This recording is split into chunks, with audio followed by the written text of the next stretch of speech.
I have the amazing opportunity to be with my friend, Dr. Ian Fair, who doesn't like to be called Dr. Fair. He likes to be called Ian or Juan. But for the Moyers family, he has been an amazing light guide and person who knows Harry Potter books better than my own children do. And so, with that, we have Ian Fair, and we're going to talk about his relationship with a man by the name of Reg Carr down back in South Africa. And Ian, it's great to have you with us today. So thank you for doing this. Good to be with you. And tell us, yeah, go ahead and just give us the genesis of that relationship, you and Reg, please.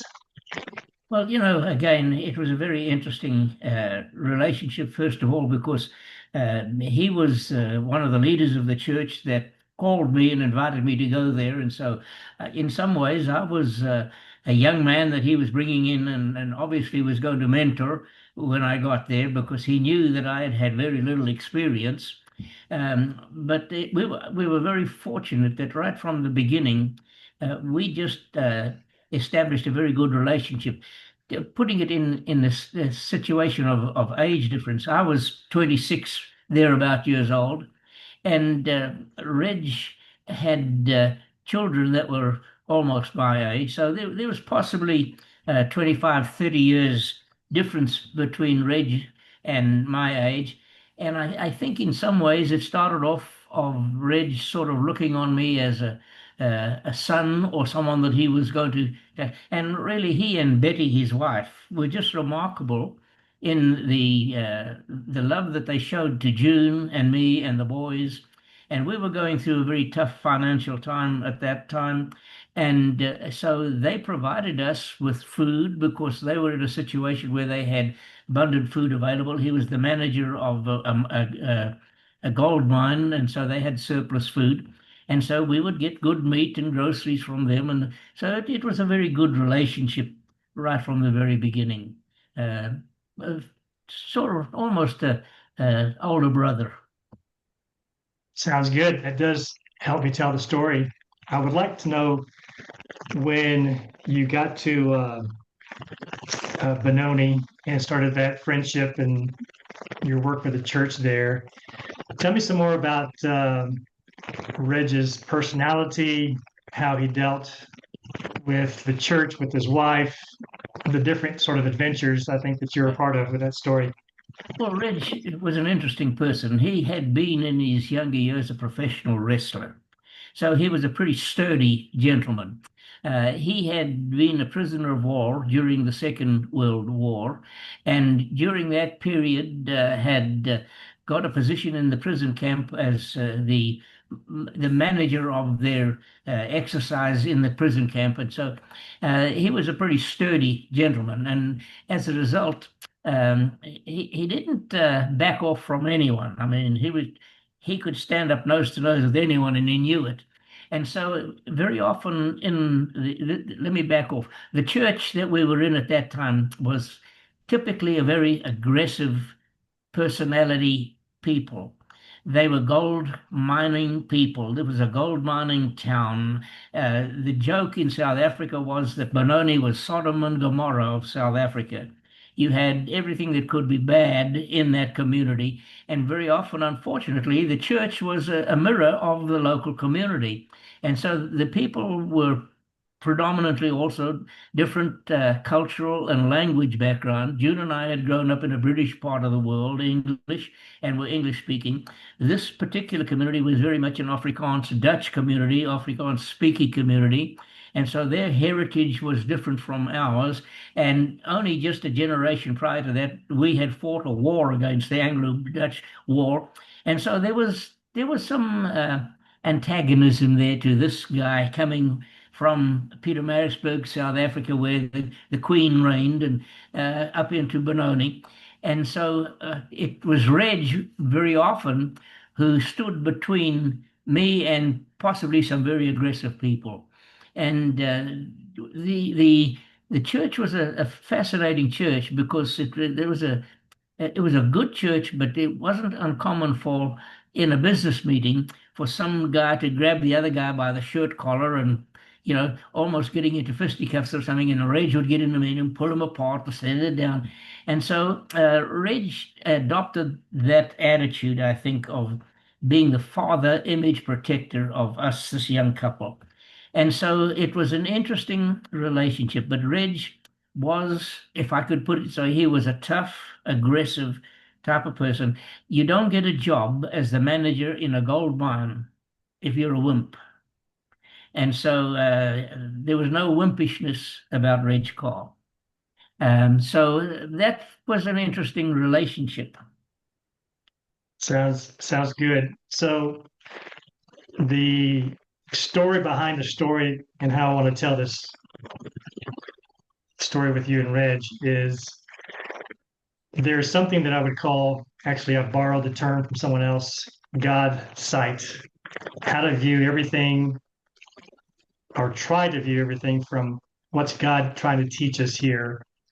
And then there's a word sarx, which you probably are familiar with, viewing everything from our point of view.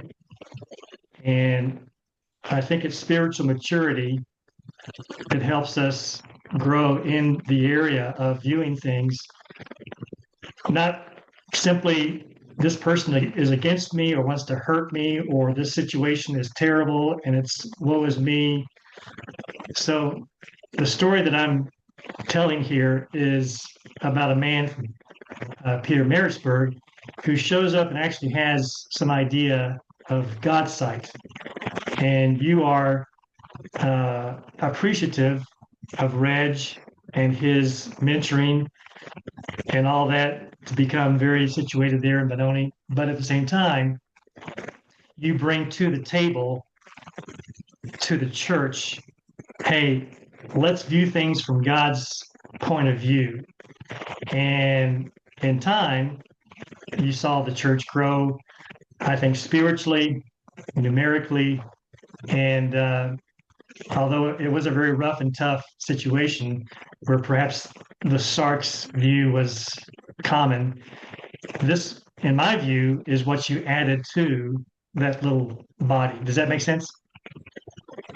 I think so. I think what we have to understand, though, that the Church of Christ in South Africa at this time, the first churches that had been planted there were only planted in 1953, and we're talking about 1960.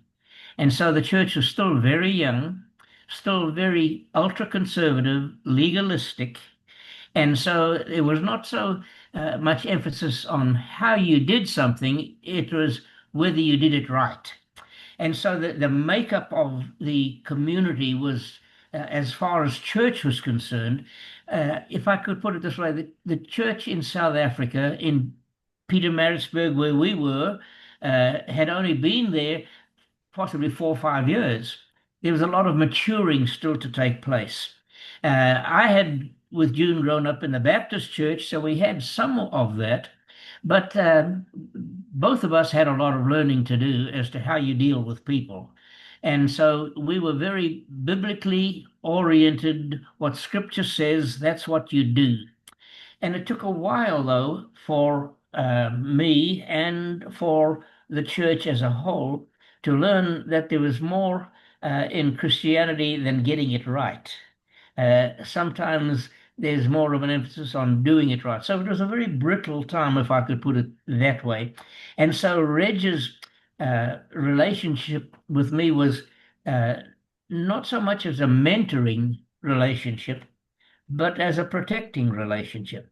He was there to be my protector and see that we were treated right.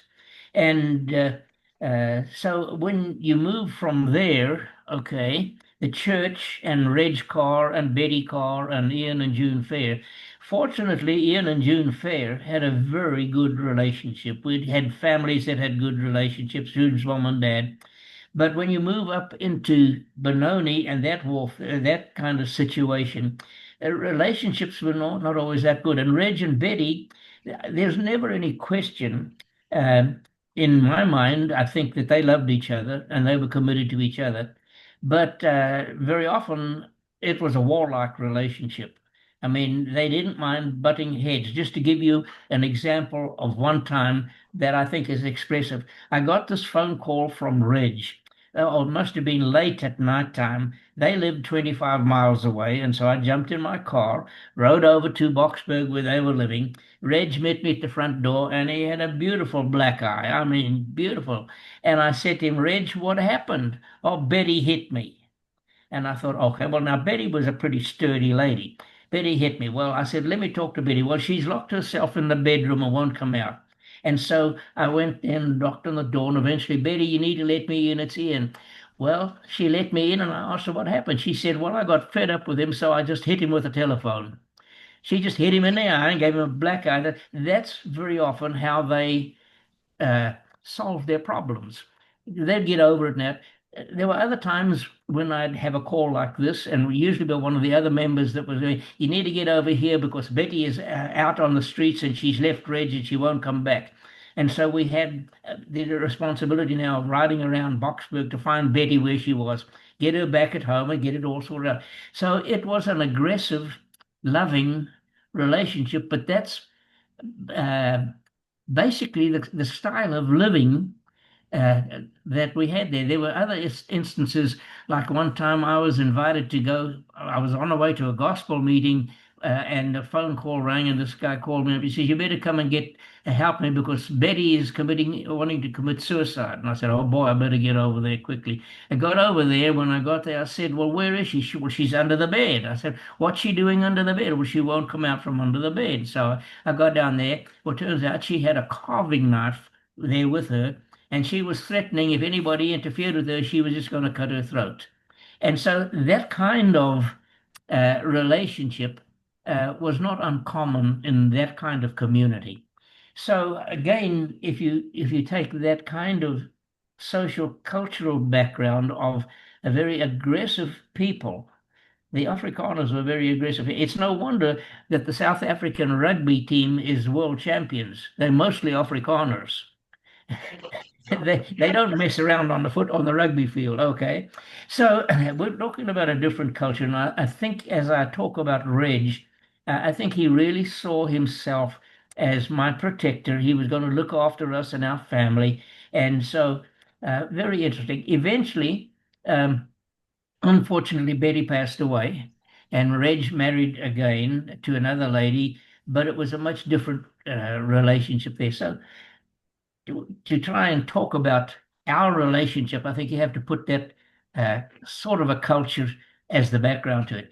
So Reg was always a very dear, loving friend of mine. We had a very good relationship. We didn't always agree, but nevertheless, he was not so much a mentor. I didn't learn much about what it meant to be a Christian from Reg, but I learned that he was going to take care of me whatever happened, which is Yeah, part of what the Christian faith is about. it's part of it. You bet. No, you have some very colorful stories from other people that you tell in your book, Out of Africa, I believe is the title, Memories Out of Africa, where such characters, one is named Speedy, who Oh, Speedy takes off with your Robbie. car. Yes. I have to tell you about Speedy Robbie if you've got a minute. Speedy was a guy that was almost a South African uh, drug dealer.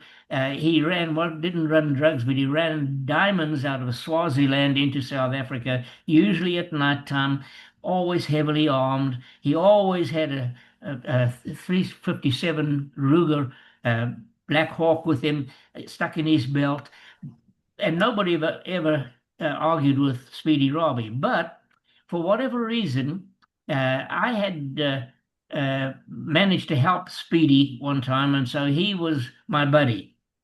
And so, unfortunately, he and his wife had a terrible relationship, and it went on for years. And at one time, he had a backhoe and he dug a big hole in his backyard and he dropped her in the hole and left her in there until she repented, type of thing. And he would come over to our house all hours of the night with his uh, big pistol and a machete and that, and looking for his wife or looking for someone.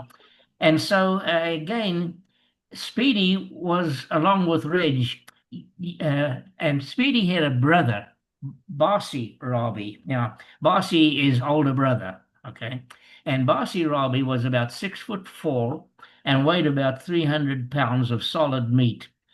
Bossy had an intellect of about let's say a 16-year-old, okay? But he decided he was going to be my protector. And so when we'd go to church, he would be there and he would escort me into the building. And so it was, again, one of these fragile relationships. And it was his wife ran away and he borrowed my car to go and find her, and I never did get the car back again. We had a struggle with that thing. You talk about a tempestuous situation. It was no wonder that eventually that the June's doctors told us we had to leave Benoni because of her health. The pressure on her was just too severe. And it worked out well. But we kept a good relationship with those people. Years later, I'm in my office as the Dean of the College of Biblical Studies at Abilene Christian University, and my administrative assistant, Martha, comes in. She says, "There's a gentleman here to see you. He's really strange." And I said, "Why?" She said, "Well, you let him come in." Well, she opened it on, in walked Bossy Robbie. Uh, but he was dressed in the kind of clothing that you would have people working on cargo ships type of thing. And so Bossy came in, and he had to see me. He'd jumped ship in Houston because he knew that Ian Fair, his brother, was in Abilene. So he hitchhiked from Houston to Abilene to bring me a gift that he'd brought all the way from South Africa for me. And he gave me this gift wrapped up in paper, brown paper. I opened it up, and it was an Afrikaans Bible.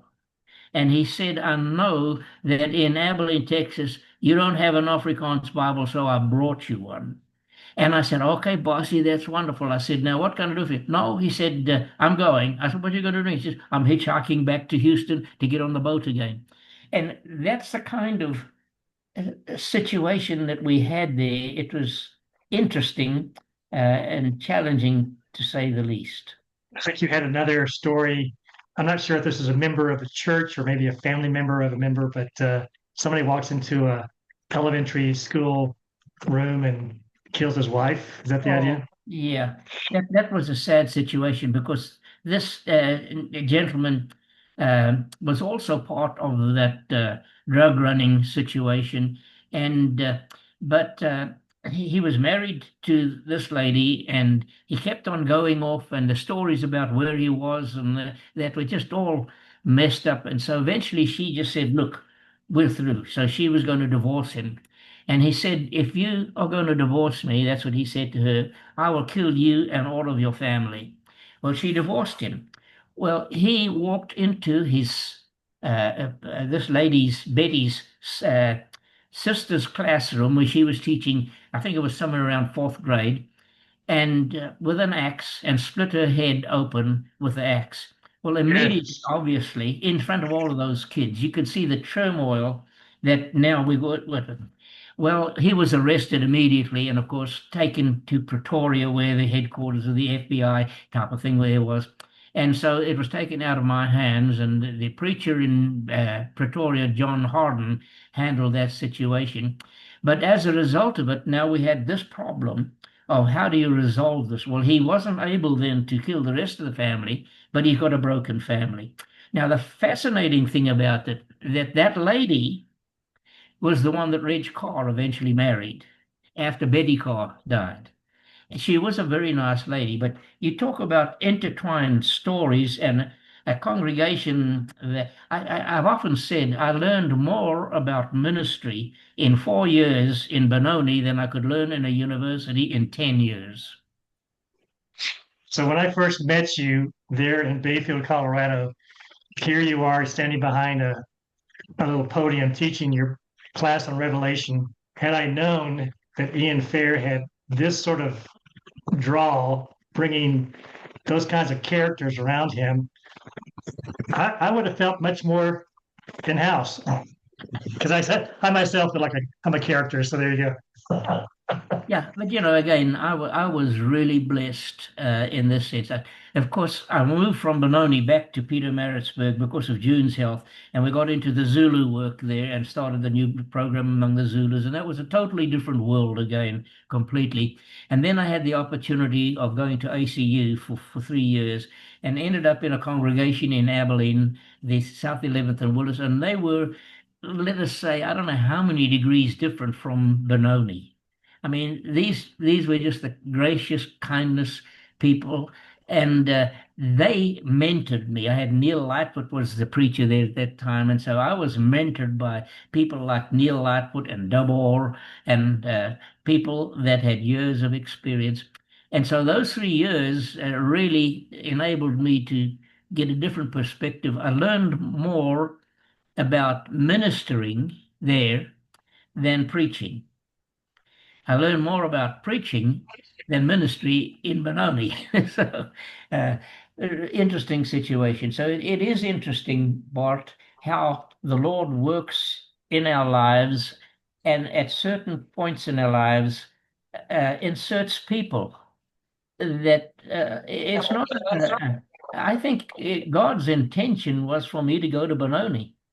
I had to learn what the world was like that was different from Pietermaritzburg, where we'd, grown up all of our lives.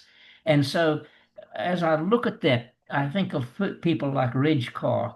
Reg would be one of the real blessings in my life, in spite of all of the difficulties that we had there. Uh, but it was at a particular time when I needed someone like Reg. Yeah. So you traded in your friends with axes and knives and guns for friends Yeah, in well, Abilene. I can joke about this in time. I said to people, June and I have always had a wonderful marriage. I have never been in bed with another woman in all of our lives. I've been under the bed with another woman, but she had a knife on her. So again, interesting sides, issues to our lives. I Yeah. love it. I'm going to pull this time to close here our recording. Let's see here. We are now